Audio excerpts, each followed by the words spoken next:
तमिळांविरोधात बोलाल तर मुंबईमध्ये 1 लाखांची रॅली काढू असा इशारा भाजपचे आमदार तमिळ सेल्वन यांनी ठाकरे बंधूंना दिलाय। भगवान मुरुगन यांच्या थैपुसम उत्सवानिमित्तानं मुंबईत रॅली काढण्यात आली होती। भाजपचे आमदार तमिळ सेल्वन यांच्या नेतृत्वात सायन कोळीवाडा ते माटुंगा इथल्या मुरुगन मंदिरापर्यंत ही रॅली काढण्यात आली। महापालिका निवडणुकांदरम्यान भाजपचे दाक्षिणात्य नेते अण्णामलाई यांच्या मुंबई संदर्भातल्या विधानावरून वाद निर्माण झाला होता आणि त्यानंतर राज ठाकरे यांनी अण्णामलाई यांना इशारा दिला होता। आता तमिळ सेल्वन यांनी 1 लाखांची रॅली काढण्याचा इशारा दिल्यानं हा वाद पुढे पेटण्याची शक्यता आहे।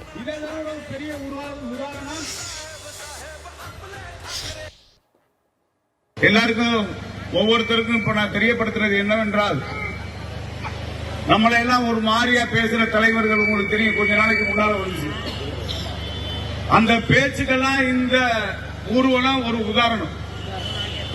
எங்களை எல்லாம் சத்தம் போடாதீங்க, பேசாதீங்க, மரியாதையா நடத்துங்க அப்படிங்கிறதுக்கு இது ஒரு பெரிய உதாரணம்।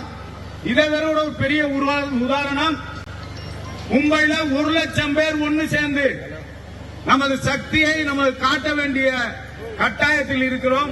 அது 1 மாசம் 1.5 மாசத்துல நடக்கும்। நம்ம எல்லாம் ஒன்று செல்வோம், செயல்படுவோம்। தமிழனே, சவுத் இந்தியனே, அசிங்கமா பேசுற தலைவரை அப்படியே வாய் மூட செய்வோம் என்று கேட்டுக்கொள்கிறேன்। நன்றி, वणकम। आणि या संदर्भात आणखी सविस्तर तपशील जाणून घेऊया। आमचे प्रतिनिधी ओम देशमुख सध्या आपल्याबरोबर जोडले गेलेत। ओम, आधी आता ठाकरे बंधूंना गुजराती विरुद्ध मराठी या मुद्द्यावरून टीका केली जात होती, त्यांना आव्हान दिलं जात होतं। आता तमिळ सेल्वन यांनी अशा प्रकारचं टीका केलेली आहे। काय नेमका वाद कशा प्रकारे आता पुढे चाललाय?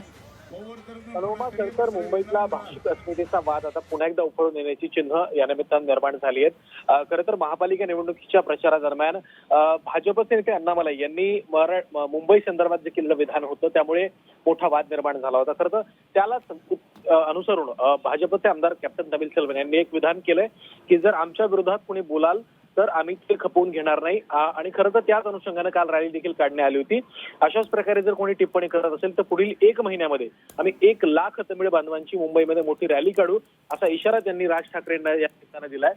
त्यामुळे निवडणुकीच्या निकालानंतर, महापालिकेच्या एकंदर निकालानंतर पुन्हा एकदा मुंबईमध्ये भाषिक अस्मितेचा वाद, मराठी विरुद्ध अमराठी हा संघर्ष पेटण्याची चिन्ह निर्माण झाले। त्यामुळे या टीकेला, भाजप आमदाराच्या या टीकेला मनसेकडनं कसं उत्तर दिलं जाते ते पाहणं आता महत्त्वाचं आहे। निश्चितच ओम, धन्यवाद दिलेल्या माहितीसाठी। ओम देशमुख आमचे प्रतिनिधी आपल्याबरोबर होते। तर आमदार तमिळ सेल्वन यांनी अशा प्रकारे एक प्रकारे ठाकरे बंधूंना हा इशारा दिलाय। 1 लाखांचा मोर्चा काढू असं त्यांनी म्हटलेलं आहे। तमिळांविरोधात बोलाल तर मुंबईमध्ये लाखांची रॅली काढू अशा प्रकारे इशारा दिलेला आहे आणि त्यामुळे मुंबईमध्ये पुन्हा एकदा भाषिक अस्मितेचा हा प्रश्न, हा मुद्दा उपस्थित होतोय।